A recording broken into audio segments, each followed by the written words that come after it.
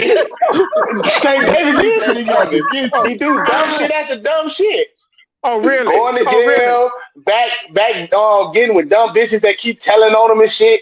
That's dumb shit. That's dumb shit. That's facts. Y'all go with it. Y'all go with it. That's facts. Hold up.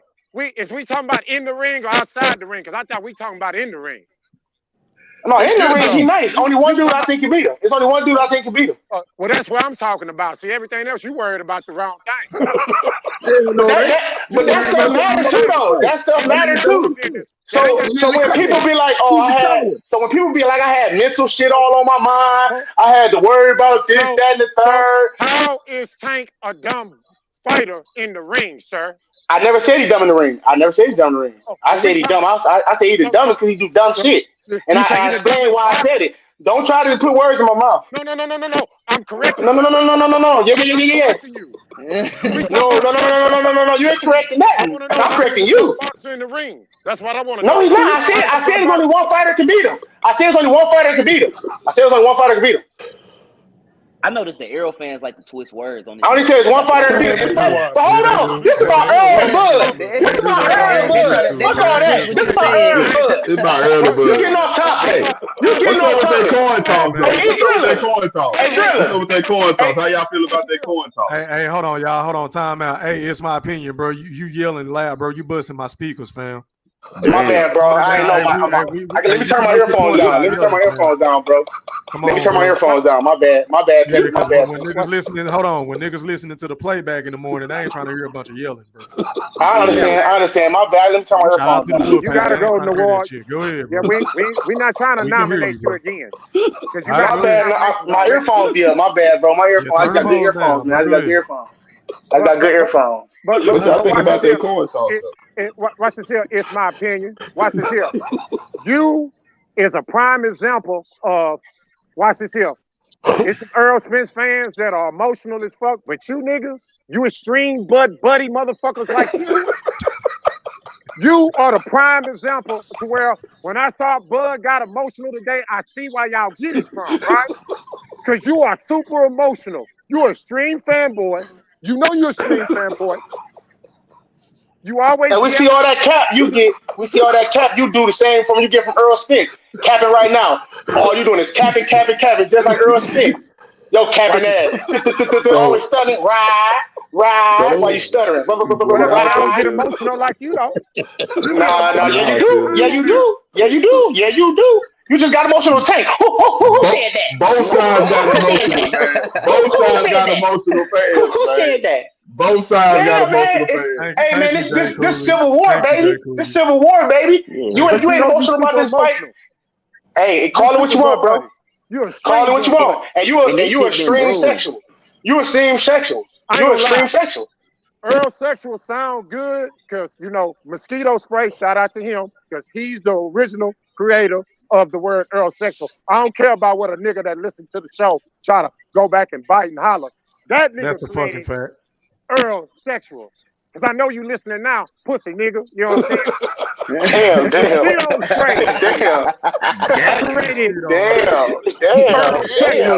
That's a fact. Not you. But I know what you're talking about.